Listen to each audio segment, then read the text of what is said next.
cinema matinee. I ain't got $7.50 to pay.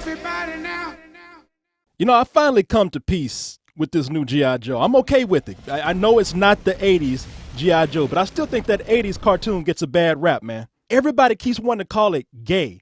And it's not as gay as you think it is. When's the last time you looked at it? I think you have this confused with He-Man right now. I mean, are we talking about the same toy line right now? G.I. Joe was not gay. There was only one person who was making it gay. It was Shipwreck. Because, I mean, yeah, you look at Shipwreck. Whenever he was standing next to anybody, you're like, wow, this is pretty much the Village People with guns. Duke was just kind of metrosexual. Duke was like an R&B singer. Duke had, he had his shirt open with the wife beat underneath and everything, but Duke could take care of business. It's only when Shipwreck walked into the room, everybody started laughing. Man, I told you to keep your ass outside. Everybody laughed at that. I also am confused because Shipwreck was who I related to the most growing up. Okay. Yeah, we know. I always thought, at the end of every G.I. Joe cartoon, they always had a G.I. Joe character come out of the blue to talk to a bunch of little kids. Hey, Roblox, some stranger's bringing me a prize. A stranger, huh?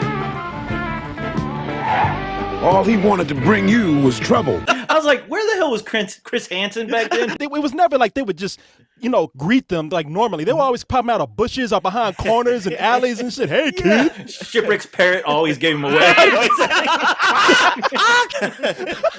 that weirdo in the bushes? Leon. Yes. Now, you were around long enough to have some of the original Joes. How's an old veteran like yourself feel about this new G.I. Joe? Man, I got to say, I feel like anybody who's going to bitch about a movie they walked into that's based on a cartoon that was based on a toy by Hasbro, they need to have your expectations set low. If you don't, there's something wrong with you. You need to grow up. Hey. And I found myself enjoying this more than I expected to. At least the first half of it. I like the what was going on between the Rock and Channing Tatum and a lot of the action stuff leading in. I felt more positive than negative. So I'm going to give it a low rental. I'm sorry, a low matinee. No, what was that? You know what I meant. Cyrus. Yes? Talk some sense to this guy.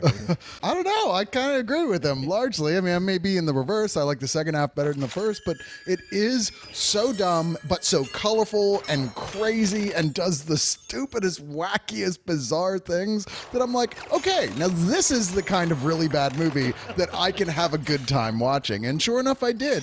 I mean, yeah, there are those points you're like, okay, skip over this. Like Bruce Willis's entire part in this film, it's a shame that they couldn't have written something for him to do or even say that's worth sticking around for. But that being said, there's some good action in here, and if you just want to laugh, count all the times that they say one thing and then immediately do something that makes no sense considering what they just said. I still, I had fun with it. I give it a low matinee.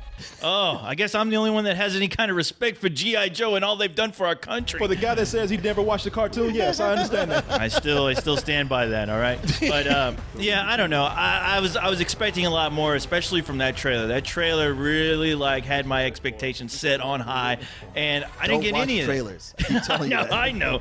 I should have known better. And this is a good case for that because, all I got was characters that just came out of the blue and yet you don't know why they're there. A lot of this movie I found really boring. There just wasn't enough Joe action or Cobra action to really get me thrilled, with the exception of the repelling fight scene with all the ninjas, because ninjas just rule. So I'm giving it a rental.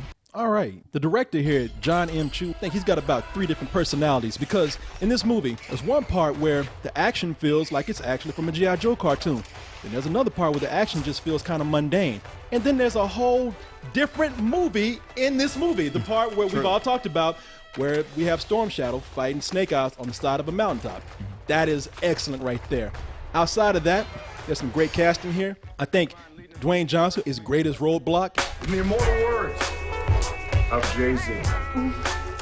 Whatever deity may guide my life, dear Lord, don't let me die tonight. But if I shall before I wake, I'd accept my fate. Hell yeah! Hell yeah! It's just that it's frustrating when they get so many things right compared to other parts of the movie where it's confusing how they don't use certain G.I. Joe characters at all, right down to just writing them out of the movie in confusing ways. The thing that's going to be the deciding factor for you is how well can you take a Negro with cotton balls on his face talking with an Asian accent? Yes, look at this right here. Yes, I'm talking about the RZA. If that doesn't bother you, then you might be able to enjoy the movie and take it for the comedy as Cyrus is talking about. If this bothers you, then you're going to be mad as hell. I myself somewhere in the middle. I thought it's spotty at best.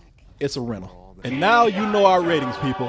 And knowing is just half. Come on, man. That's so lame. Please don't do that. Just stop, okay? Cinema, matinee. I ain't got $7.50 to pay. For cinema, matinee. I ain't got $7.50 to pay.